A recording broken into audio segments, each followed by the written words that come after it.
मेरा नाम विक्रम जगदीश गोलवंशी, मैं प्रभाग 12 का ड का नगर सेवक हूँ। जनता ने भरपूर आशीर्वाद से मुझे चुन के दिया है।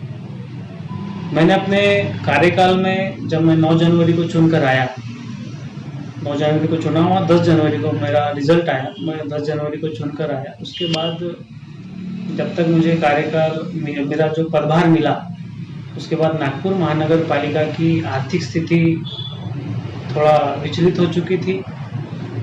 उस समय के जो हमारे आयुक्त थे तुकाराम जी मुंडे जी से मेरी मुलाकात हुई।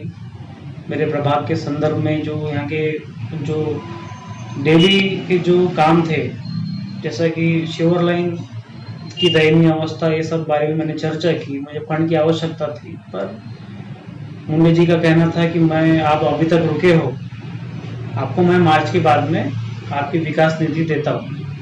पर मार्च महीने में ही कोरोना महामारी हमारे बीच में आई और उस कारण से वो भी मुझे चाहकर भी पैसे नहीं दे पाए।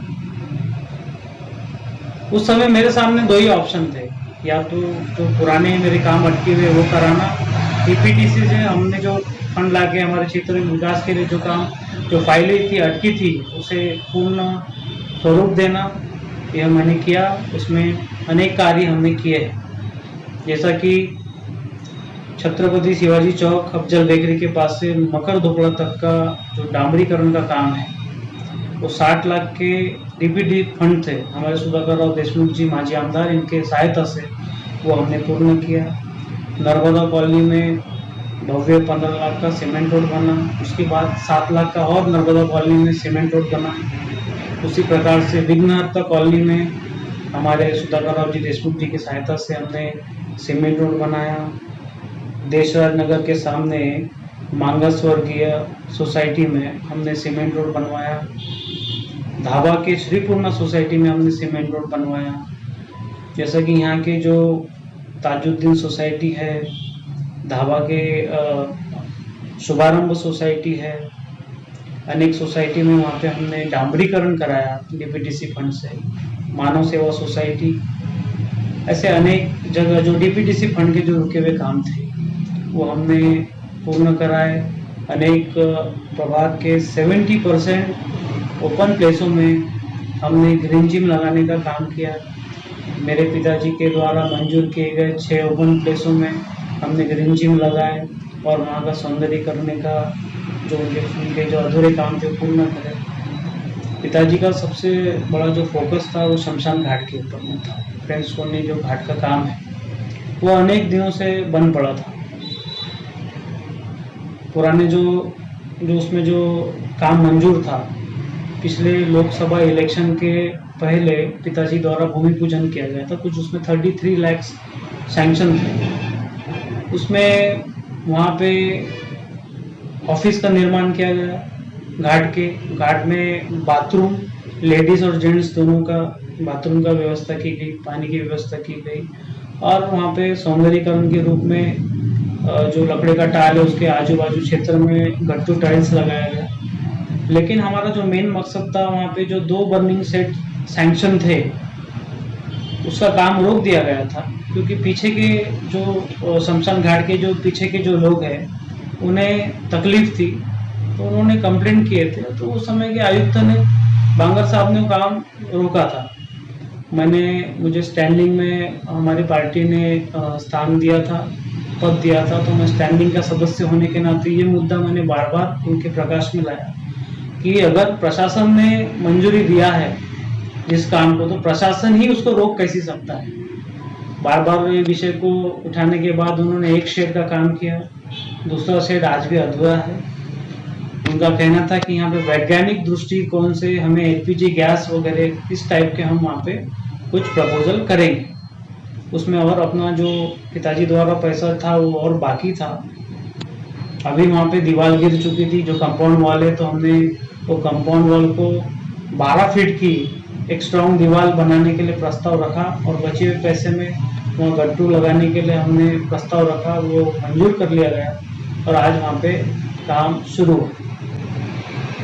मेरा ज़्यादातर जो कार्यकाल है, मैं पद संभालने के बाद कोरोना महामारी जैसी बड़ी बीमारी मैंने देखा। इस कार्यकाल में एक नगर सेवक का जो दायित्व होता है, इस दायित्व पूरा निभाते हुए हमने अपनी जो जिम्मेदारी है, एक सबसे ज़्यादा प्रॉब्लम हुई जो मजदूर थे, जो साधारण जिनका जीवन मान था, उनको लॉकडाउन में बहुत परेशानी हुई। जो कमाकर खाने वाले लोग थे, ये बहुत ज़्यादा विचलित हो गए। उनके पास में कोई संपत्ति नहीं थी कि हम उसे आगे तक रोज हमारा जो खाना पीना ये सब करना, बहुत दिक्कत हुई थी। तो मैंने हमेशा पेपर पढ़ना और जानकारी निकालना मेरी वो आदत है। मैंने पढ़ा था कि आधार कार्ड पे जिसके पास राशन कार्ड नहीं है उन्हें अनाज मिल रहा है। ग्रामीणों में चालू हो गया था, पर हमारे नागपुर सिटी में वो नहीं मिल पा रहा था। तो मैं इसमें हमारे एक एडवोकेट है, उनके थ्रू मैं डिपार्टमेंट से हमेशा टच में रहा। मुझे पता चला कि ऐसा होता है। मैंने 1000 लोगों का डाटा, जिनके पास राशन कार्ड नहीं है, ऐसे लोगों का आधार कार्ड नंबर सहित उनकी परिवार की संख्या ये लिखकर पूरा डाटा जमा किया। और मैंने अपने सदर जोन के ड्यूटी साहब, जो परिमंडल के सभापति अपने अध्यक्ष है सदर जोन के अन्न धान्य पुरवठा विभाग, इनको दिया। वहाँ से मुझे बहुत सहायता मिली। 1000 लोगों के नाम सैंक्शन हो गए। जो डिजास्टर मैनेजमेंट के तरफ से आया हुआ जो अनाज का जो किट था, वो 1000 लोगों के लिए मंजूर हो गया। हमने उनको नंबर देते गए, उनके सीरियल नंबर थे, वो उनको अनाज जो है वहीं से मिला। मीठा नीम दरगाह वाले जो अपना सदर जोन का ऑफिस है, वहाँ से मिला। एक बड़ी कामयाबी सर, इसमें मुझे मेरे परिवार का बहुत सपोर्ट मिला। जिस समय लोग अपने घर पे बैठे हुए थे डर के मारे, उस समय मेरे परिवार के लोग आए हुए लोगों के नाम लिख के रजिस्ट्रेशन कर रहे थे, हम लोगों के बीच में थे। उसी प्रकार से 700-800 लोगों को हमने अपने दोस्त भाइयों की मदद से, सहायता से उनके घर तक किट पहुंचा के उनका जो भी थी तात्पुरती मदद करने की पूरी कोशिश करी। जो 1000 लोगों का अन्न धान्य मंजूर हुआ, उन्हीं का वही लिस्ट के हिसाब से उनका राशन कार्ड भी बनाया गया। हालांकि गवर्नमेंट की तरफ से नियमित अनाज मिलने का प्रस्ताव पेंडिंग है। राशन कार्ड तो बन गए उस समय, लेकिन अभी उनको राशन नहीं मिल रहा, इसके लिए भी हमारा प्रयास चालू है। और उसके बाद में मैं अनेक विषय सभा में, स्टैंडिंग कमेटी में सदस्य होने के नाते उठा रहा हूँ। मेरे प्रभाग के लिए पूरा प्रयास कर रहा हूँ। आने वाले समय में मेरे प्रभाग में उत्तम कार्य करने के लिए ऐसी विपरीत परिस्थिति में प्रयासरत हूँ। हाँ, मेरा ये जन सेवा तो धर्म है। जन सेवा मैं हमेशा करते रहूँ और जन सेवा के साथ में अगर लोगों का आशीर्वाद मिलता है, मैं तो चुनाव लड़ूंगा। मतदाताओं से यही अपील करूंगा कि मुझे और एक मौका दिया जाए। मैं अच्छे से और काम करना चाहता हूँ, आपके बीच में लोगों के विषय उठाना चाहता हूँ।